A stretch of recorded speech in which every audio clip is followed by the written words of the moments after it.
Պարոն Փաշինյան, այդ երկու կետերը, որոնց շուրջ Հայաստանի Հանրապետությունը համաձայնեցվել է, մի րոպե մերի, արդյոք ԵՄ դիտորդներին սահմանից հեռացնելուն եւ միջազգային հայցերը հետ կանչելուն են վերաբերում, թե ոչ, եթե ոչ, ապա կխնդրեմ ասեք երկու կետերը, որ համաձայնեցվեցին, դրանք որոնք են, եւ եթե իմ նշած այդ դիտորդներին եւ միջազգային հայցերին են վերաբերում, կխնդրեմ հստակեցնել խաղաղության պայմանագիրը ստորագրելուց հետո են հայցերը հետ կանչվելու, թե մինչ ստորագրելը եւ դիտորդների մասով մինչ ստորագրելն են դուրս գալու, թե ստորագրելուց հետո։ Նախ արձանագրենք հետևյալը, որ իհարկե դրույթները վերաբերվում են խաղաղության համաձայնագիրը ուժի մեջ մտնելուց հետոին, չնայած ընդհանուր տրամաբանությունն այն է, որ նաև մենք հիմա պետք է այդ հարցերով որոշ նյուանսների հետ կապված էլ քննարկումներ ունենանք։ Երկու հոդվածներից մեկը վերաբերվում էր, որը ես նախորդ անգամ մեր զրույցում ասացի, մեկը վերաբերում էր սահմանի երկայնքով երրորդ երկրների ուժեր չտեղակայելու վերաբերյալ հարցին, մյուսը դաններից փոխադարձաբար հայցերը ետ վերադարձնելու եւ միմյանց նկատմամբ գործողություններ չիրականացնելու այդ դրույթներին էր վերաբերվում։ Ես ուզում եմ ձեզ նաև պատմել մեր որոշումների կայացման մեխանիկայի մասին, որովհետև այդ երկու դրույթների վերաբերյալ, ինչպես հիշում եք, արդեն բավականին երկար ժամանակ մենք ենք առաջարկանում, իրենք են առաջարկանում, մենք ենք առաջարկանում, իրենք են առաջարկանում, եւ ըստ էության այդ դրույթներն էլ որոշակի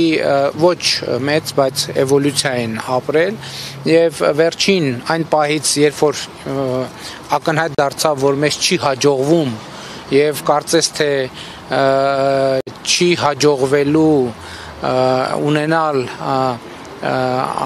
իդեալական ձևակերպումներ այդ առումով, մենք նաև անվտանգության խորհրդի ֆորմատով ենք քննարկել եւ եկել ենք այն եզրակացության, որ այս պահին արկա բովանդակությունը կարող է համարվել այն փոխզիջումային տարբերակը, որը կարող է ընդունելի լինել եւ ըստ էության այո, այս հանգամանքներում ընդունելի է Հայաստանի Հանրապետության համար։ Մեն հայկական կողմն է փոխզիջումների գնում, ադրբեջանական կողմի փոխզիջումը ո՞րն է։ Ես կարծում եմ, որ արդեն ասացի, գիտեք, հիմա հատկապես այս փուլում շատ կարեւոր է, որ մենք, այսպես ասած, միակողմանի ձևակերպումներ եւ հայտարարություններ չանենք, տեսեք, եթե համաձայնություն է ձեռք բերվել, նշանակում է, որ ադրբեջանական կողմը մտածել է, որ այս տեքստը որոշակիորեն ձեռնտու է իրեն եւ Հայաստանի Հանրապետությունն էլ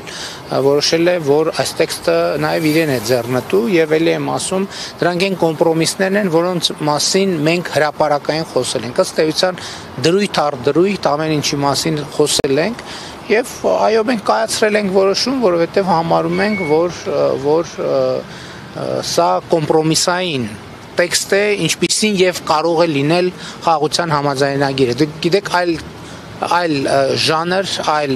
բանաձև խաղաղության համաձայնագիրը չի նախատեսում։ Իսկ ես ուղղակի չեմ ուզում արձագանքել, առավել եւս ավարտված է բանակցությունները, հիմա այդ բանավեճը այնքան էլ օգտակար չի առաջիկա սպասվող իրադարձությունների համատեքստում։ Ռազմագերիներին